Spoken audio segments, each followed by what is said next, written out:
नमस्कार, मी निकिता आणि आपल्या एका नवीन व्हिडिओमध्ये तुम्हा सर्वांचं खूप खूप खूप मनापासून स्वागत करते।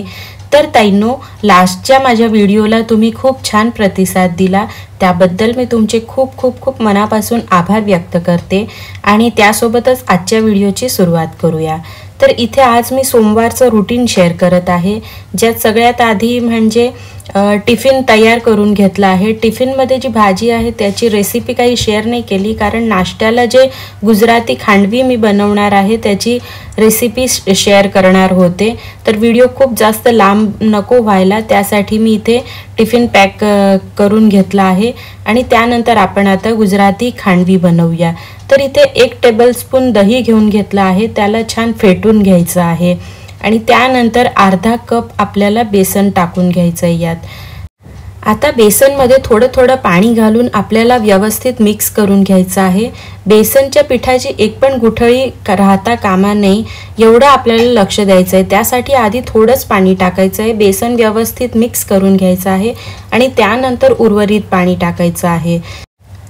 तर ताईंनो, इथे मी बराच वेळ 5-1 मिनिट तरी आपल्याला व्यवस्थित फेटून घ्यायचं आहे। त्यानंतर पुन्हा आपल्याला पाणी टाकून मिक्स करून घ्यायचं आहे आणि त्यानंतर मग आता मीठ टाकून घेते आहे चवीनुसार। यात आपण आलं आणि मिरचीची पेस्ट देखील टाकू शकतो, परंतु माझी मुलगी खात नाही त्यामुळे मग मी अवॉइड करत आहे। परंतु आलं आणि मिरचीची पेस्ट टाकली तर अजून टेस्टी येतं खांडवी आपली। आता कढईमध्ये मी कढई गरम करायला ठेवली आहे। तेल वगैरे काही न टाकता आपल्याला डायरेक्ट हे जे बॅटर आहे ते टाकून घ्यायचं आहे आणि कंटिन्युअसली आपल्याला याला मिक्स करत राहायचं आहे चमच्याच्या सहाय्याने। आणि खांडवी बनवताना एक लक्षात ठेवायचं की आपल्याला जाड भांडं घ्यायचं आहे, कुठलं बी पातेलं असेल किंवा कढई असेल तर हेवी बॉटमचं घ्यायचं आहे आपल्याला।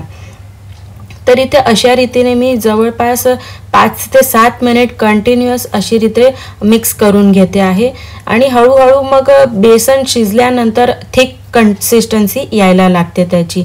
आता थिक झाल्यानंतर थोडं 2 मिनिटसाठी आपण वाफवून घेऊ हे पीठ आणि अशा रीतीने आपलं बेसन पीठ वाफवून झालेलं आहे। तर ताईंनो, इथे लाईट चालली गेली होती त्यामुळे मग शूट करताना अंधार येत आहे।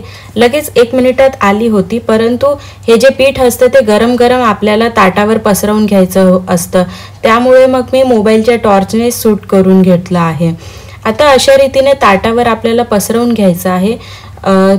साधारण अर्धा कप बेसनमध्ये 2 ताट होतात आपले। आपल्याला 5 मिनिटासाठी हे ताट थंड व्हायला ठेवायचं आहे आणि मग थंड झाल्यानंतर असे काप करून त्याचे आपल्याला खांडवीचे रोल तयार करून घ्यायचे आहेत।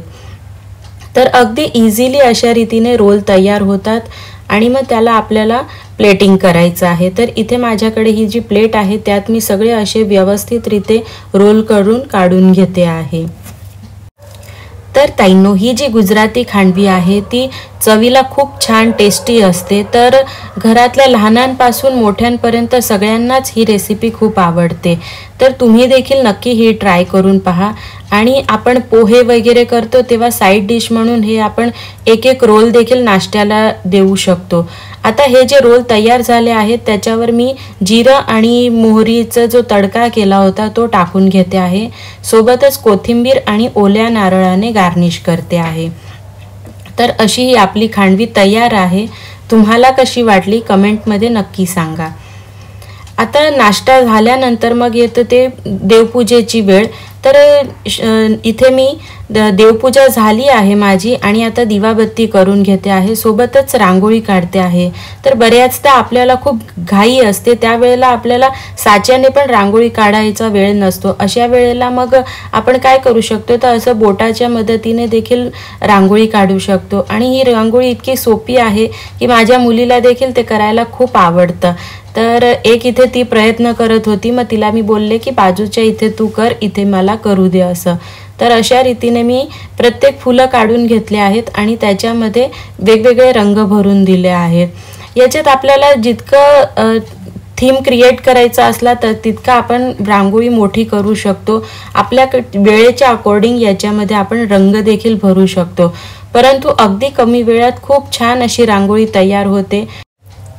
तर अशा रीतीने मी रांगोळी काढून घेतली आहे आणि खूप इझी बिझी रांगोळी आहे। मला तर खूप आवडते। जेव्हा कधी मला घाई गडबड असते त्यावेळेला मी पहिला प्रेफरन्स याच रांगोळीला देत असते। यात आपण 1 फूल 2 फूल 3 फूल कितीही काढू शकतो आणि त्याला काही हे मर्यादा नाही आहे की आपण जितके फुलं काढले तितके सुंदरच ही रांगोळी उठून दिसते।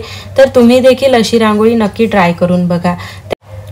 इथे रांगोळी माझी काढून झाली आहे। त्यानंतर धूप लावून घेतला आहे आणि देवीची आरती करून घेत आहे।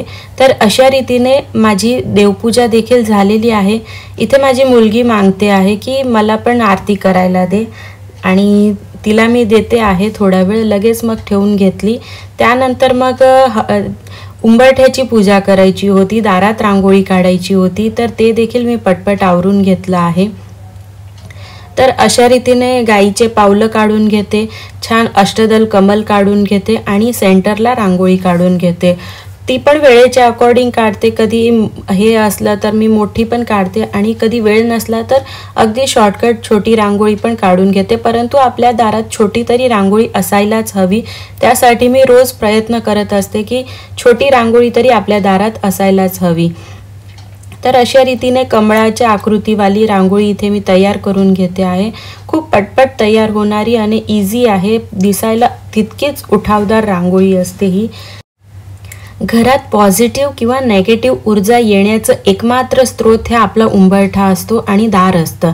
त्यामुळे दार जर आपण छान सुशोभीकरण करून ठेवलं तर पॉझिटिव्ह एनर्जी लवकर अट्रॅक्ट होते आणि नेगेटिव्ह ऊर्जा जरी आली घरात तर हे जे हळदीचं लेपन रांगोळी आपण काढतो त्याने ती नाहीसा होते। तर अशा रीतीने आपण दररोज देवाची पूजा घराची पूजा केली तर बऱ्यापैकी पॉझिटिव्हिटी आपल्या घरात जाणवते।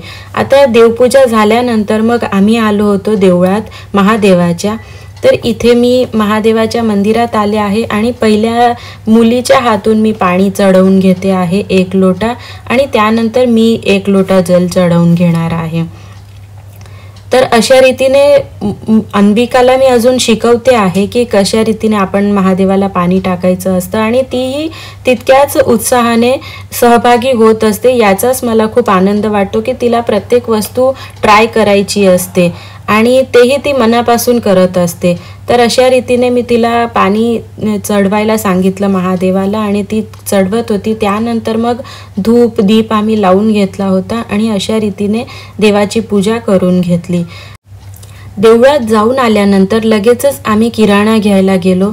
तर किराणा मी काय आणला आहे त्याचं ब्लॉग मी नक्की उद्याच्या व्हिडिओमध्ये शेअर करणार आहे। तर तुम्हाला ताईंनो आजचा व्हिडिओ कसा वाटला कमेंटमध्ये नक्की सांगा।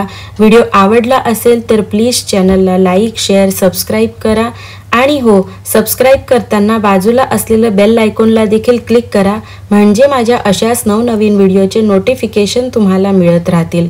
आजचा व्हिडिओ कसा वाटला तेही देखील कमेंटमध्ये नक्की सांगा। चला तर मग आजचा व्हिडिओ इथेच संपवते। भेटूया अशाच एका नवीन व्हिडिओमध्ये। तोपर्यंत bye bye, take care. Video बघितल्याबद्दल धन्यवाद।